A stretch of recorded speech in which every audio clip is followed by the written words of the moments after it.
우리는 살아가면서 많은 관계들을 맺고 살아갑니다. 가족, 친구, 또 동료, 여러 관계가 있지만 오늘 우리가 함께 나눌 말씀은 우리 생명이 달린 가장 본질적이고 중요한 관계에 대해 이야기하고자 합니다. 바로 예수님과 우리와의 관계이지요.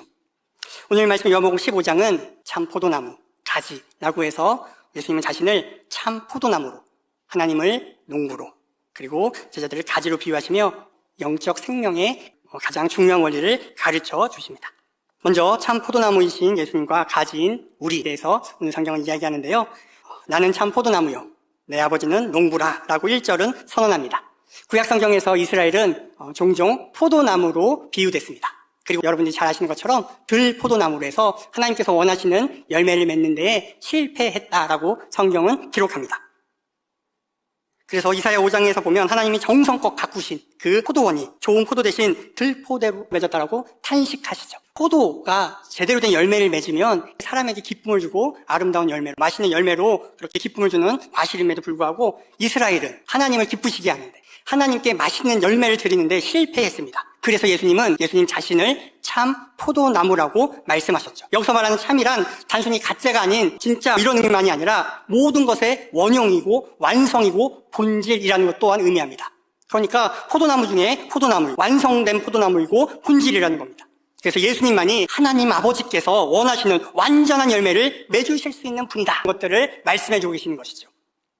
그리고 우리는 라고 합니다. 5절에서 분명히 예수님께서 말씀하시는데요. 나는 포도나무요, 너희는 가지라. 이것이 저와 여러분의 정체성입니다. 우리는 나무가 아닙니다. 우리는 농부도 아니고요. 우리는 뿌리도 아니고 줄기도 아닙니다. 우리는 그저 가지입니다. 가지의 존재 목적은 무엇입니까? 스스로 서는 것도 아니고요. 독립적으로 사는 것도 아닙니다. 가지의 유일한 목적은 나무에 붙어 있으면 됩니다. 나무에 붙어 있어서 열매를 맺으면 그 맡은 바 소임을 다한 것이죠. 아무리 멋진 가지라도 나무에서 떨어지는 순간 시들기 시작하고 결국에는 마르게 되죠. 장미가 잘 안 보이시지만 굉장히 이렇게 색이 은은하면서 예쁘거든요. 이게 화면에 잘 잡히진 않는 것 같은데요. 굉장히 예쁘고요. 이게 어제 받은 장미입니다. 근데 꽃이 예쁘고 향기도 은은하게 납니다.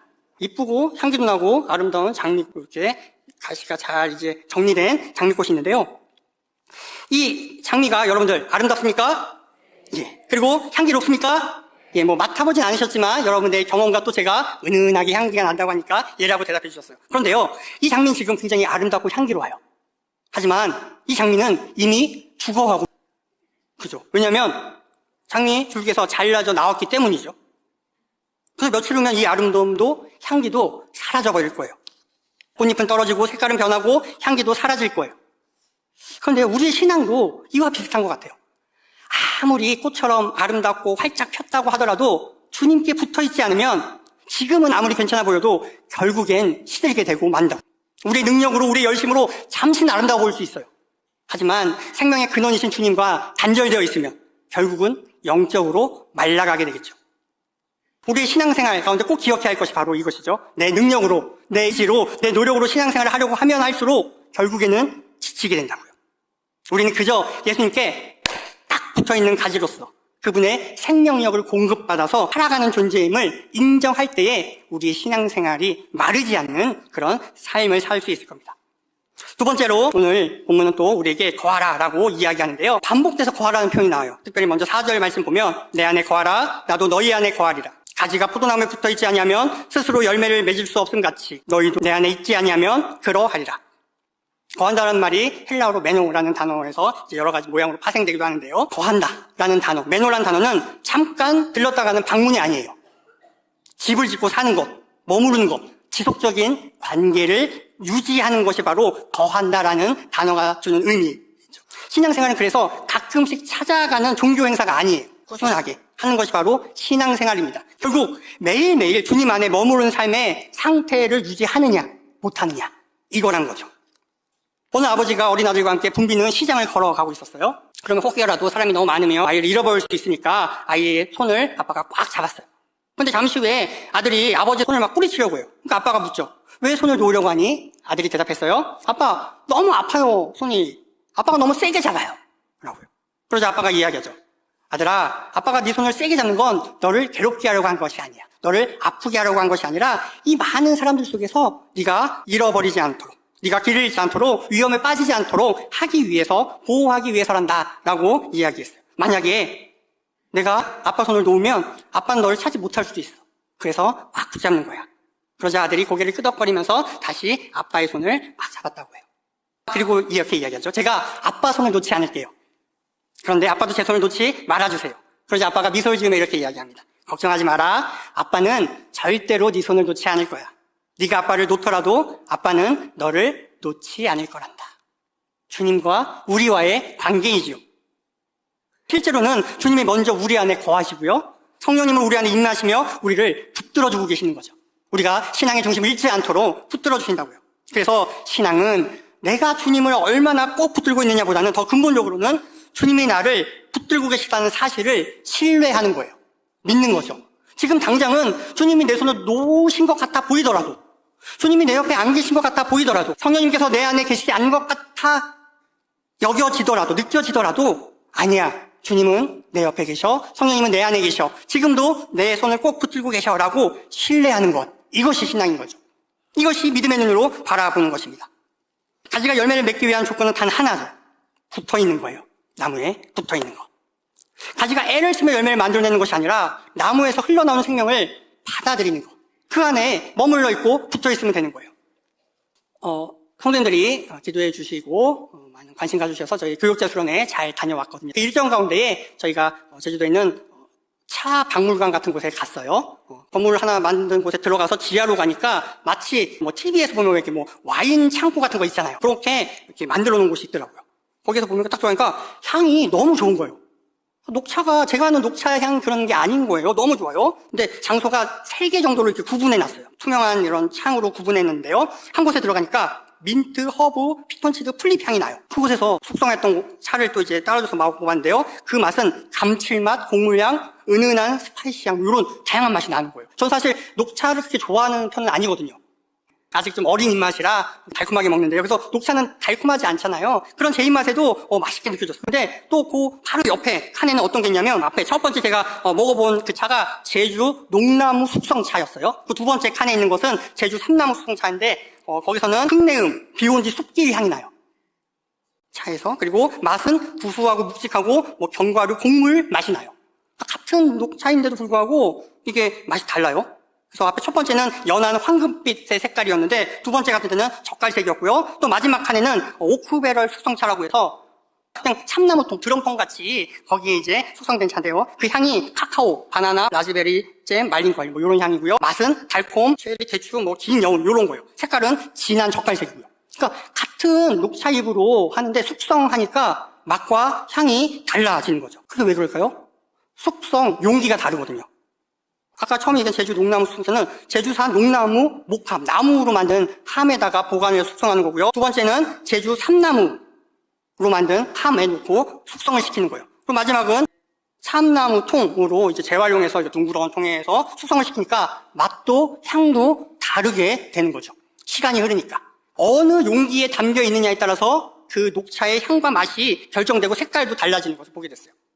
제가 그 장소를 이제 나오면서 딱 든 생각이, 그렇구나. 어디에 담겨 있느냐가 중요하구나. 그러면서 생각했어요. 나는 어디에 있는가? 어디 안에 있는가? 라는 질문이 들었어요. 그래서 오늘 본문이 요한복음 15장으로 잡힌 거예요. 그러니까 내가 그리스도 안에 거하면 그리스도의 향이 나는 거예요. 그리스도의 맛이 나는 거죠. 그런데 우리가 그리스도 안에 거하지 않으면, 참 포도나무이신 예수님 안에 붙어있고 거하지 않으면 우리는 다른 맛을 내고 다른 향을 내게 되는 거죠. 녹차잎도 그 숙성 기간에서 어떤 용기에 담겨 있느냐에 따라 다른 것처럼 우리도 예수님 안에 거해야 된다는 거죠. 왜 예수님 안에 거하는 게 중요하냐면, 우리는 세상 가운데 살기 때문에 예수님 안에 거하는 것이 중요하거든요. 예수님 안에 거하지 않으면 그냥 세상 가운데 살다가 세상 가운데서 숙성되는 거예요. 세상 가운데서 나이를 먹고요, 육체가 늙어가고, 그렇게 되면 세상 사람들과 다를 바 없겠죠. 제주 녹나무 목함 안에서 있던 녹차잎들은 다 똑같은 향과 똑같은 맛을 내는 것과 마찬가지로 그 함이 어떤 거냐에 따라 달라진다고요. 그래서 주님은 나의 안에 거하라고 우리에게 명령하신 거죠. 세상 가운데 살면서 세상의 풍파에 물들고 때 묻은 우리 가운데에 그것을 벗어날 수 있는 방법, 주님을 닮아서 주님께서 허락하실 그 열매 맺는 방법을 우리에게 알려주시기 위함인 거예요. 그래서 나의 안에 거하라고 말씀하신 거죠. 그래서 주님으로부터 흘러나오는 그 생명을 받아들이는 것이 중요해요. 5절 후반부에서 예수님이 이렇게 말씀하십니다. 나를 떠나서는 너희가 아무것도 할 수 없습니다. 우리가 예수 믿는다고 하면서도, 교회 다니는 신앙인이라고 하면서도 우리가 능력이 없이 살아가는 이유는 주님 안에 거하는 데에 실패했기 때문은 아닐까요? 우리가 뭔가 하고 있는 것 같고 결과가 나오는 것 같아도 주님과 끊어져 있다면 결국 하나님 앞에서 남는 것이 아무것도 없는 거예요. 열매는 우리의 노력의 결과가 아니라 주님께 더 깊이 붙어있을 때에 자연스럽게 나타나는 것이죠. 또 2절에서 예수님 하나님 아버지의 역할을 설명하시는데요. 2절 말씀입니다. 무릇 내게 붙어있어 열매를 맺지 아니하는 가지는 아버지께서 그것을 제거해버리시고 무릇 열매를 맺는 가지는 더 열매를 맺게 하려 하여 그것을 깨끗하게 하시느니라. 실제 포도나무 재배에서 가지치기는 필수적이잖아요. 농부는 봄이 오기 전 겨울에 포도나무에 많은 가지들을 잘라냅니다. 때로는 많이 칠 때는 거의 막 90% 가까이도 친대요. 생각해보세요. 나무가 하나가 있어요. 포도나무. 근데 거의 90% 가까이. 한 10%만 남겨놓고 다 칠 때도 있더라고요. 그러면 보는 사람 입장에서는 어떻게 생각해요? 저거 너무 많이 치는 거 아니야? 저래도 될까? 싶은데요. 농부는 알죠. 과감하게 잘라내야만 남은 가지의 양분이 집중되어서 더 크고 달콤한 포도송이를 맺을 수 있다는 것이에요. 그래서 저와 여러분의 삶 가운데서도 하나님께서 가지치기 하실 때가 있죠. 때로는 내가 의지하는 것들이 사라질 때가 있어요.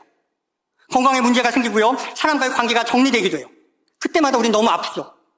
이해할 수 없어요. 하나님, 왜 이런 일이 생겨야 될까요? 왜 이런 일이 일어나죠라고 반문하기도 해요. 그러나 이 과정은 하나님께서 저와 여러분을 괴롭히시려고 하신 게 아니라고요. 더 열매를 맺게 하려 하시기 위함인 거죠. 우리를 다루시는 농부이신 하나님 아버지의 사랑의 방법이에요. 우리의 욕심, 교만, 고집이라는 그 불필요한 가지들이 잘려나갈 때 비로소 우리는 순수한 예수님의 생명으로 채워지게 될 줄로 믿습니다. 그래서 3절에서 예수님이 이렇게 덧붙이시죠. 너희는 내가 일러준 말로 이미 깨끗하여졌으니. 우리를 깨끗하게 하시는 가장 중요한 도구는 환경도 아니고요, 사건도 아니고요, 주님의 말씀이에요. 이 말씀으로 우리가 깨끗해진다고요. 그래서 말씀 앞에 설 때 우리의 생각이 잘려나가는 거죠. 하나님의 말씀이 기준이 되어서 우리의 잘못된 생각을 잘라내는 거예요. 우리의 고집이 깎여 나가는 거고요. 우리의 욕심을 내려놓게 되는 거고요. 그 과정을 통해서 우리는 열매 맺을 준비가 된 가지로 다듬어져 가는 것이죠. 7절에서 예수님은 놀라운 약속을 하십니다. 7절 말씀입니다. 너희가 내 안에 거하고 내 말이 너희 안에 거하면 무엇이든지 원하는 대로 구하라. 그리하면 이루리라.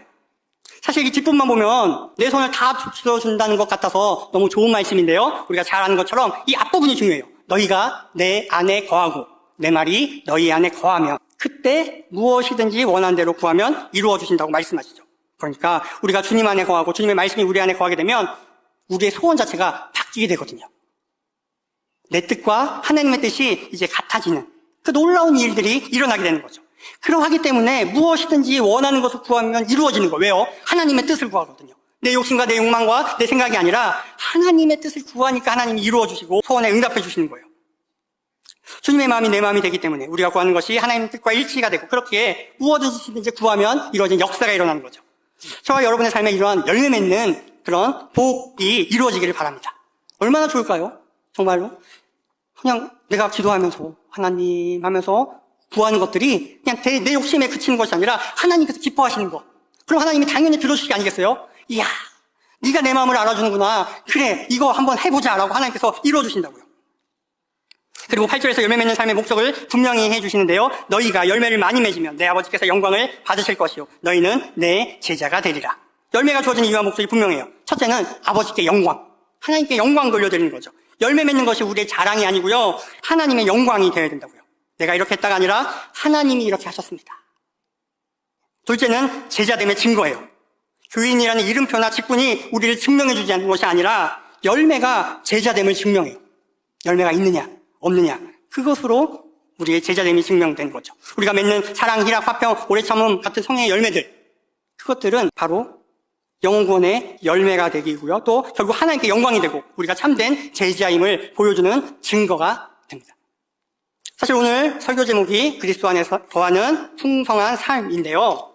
이걸 정해놓고 제가 본 영화가 있습니다. 1000만 관객을 눈앞에 둔 왕가 사는 남자 봤는데요. 보신 분들도 꽤 되실 텐데요. 여러 장면들이 있어요. 제가 오늘 설교 시간에 짧아서 딱 한 부분만 말씀드릴 거의 이제 마지막 유배간 단종 노산대군이 이제 가만히 있으면 안 되겠다 해서 이제 길을 떠나죠. 떠날 때에 또 다른 주인공 유해진 배우가 역할한 그 이름이 답이 막 나와요, 그죠? 여러분들. 네. 그래서 그 어몽도 그 촌장이 처음에는 가문과 또 마을에 종패가 걸려있기 때문에 감시하는 역할을 맡아서 있다가 왕에서 유배된 그 단종 역할을 맡은 사람 계속해서 함께 하면서 이제 함께 살잖아요. 그래서 영화 제목이 왕과 사는 남자잖아요. 바로 오늘 설교 본문에 나오는 그 거주하다, 매노라는 단어와 마찬가지예요.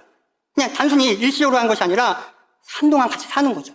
그리고 식사를 같이 하기도 하고요. 그러면서 이런저런 이야기를 나누고 서로 관계 맺기 시작해요. 그래서 위험할 걸 알면서도 서로 위하는 마음으로 그 단종이 떠나면서 너는 돌아가라. 나는 내 갈 길을 가야겠다라고 해요. 그러면서 하는 대사가 이래요. 더 이상 나로 인해 내가 아끼고 사랑하던 사람들을 잃고 싶지 않다. 왕으로서 비로소 그 유배 생활하는 것 가운데 이제 백성들을 사랑하는 마음이 더 커졌던 거죠.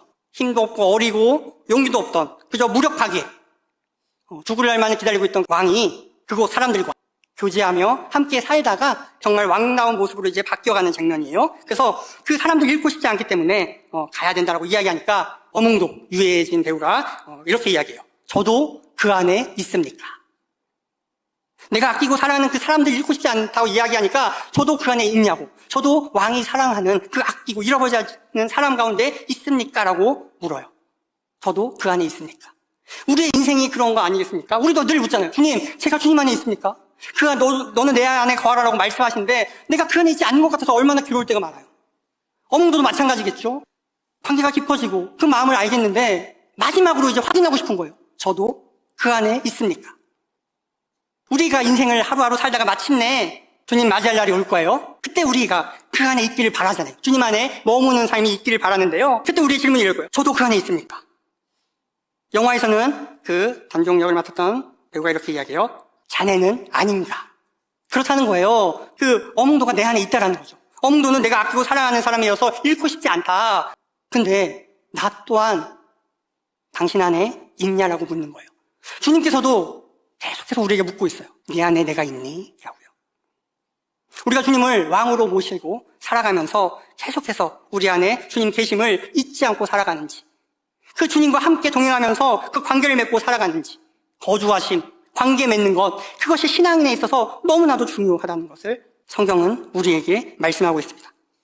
말씀 맺겠습니다. 요한복음 15장 오늘 본문 말씀은 우리의 신앙의 핵심을 단순하게 정리해 줍니다. 우리는 가지고 예수님은 참 포도나무시며 아버지는 우리를 다루시는 농부이십니다. 우리의 할 일은 열매를 만들어내는 것이 아니라 주님 안에 거하는 것입니다.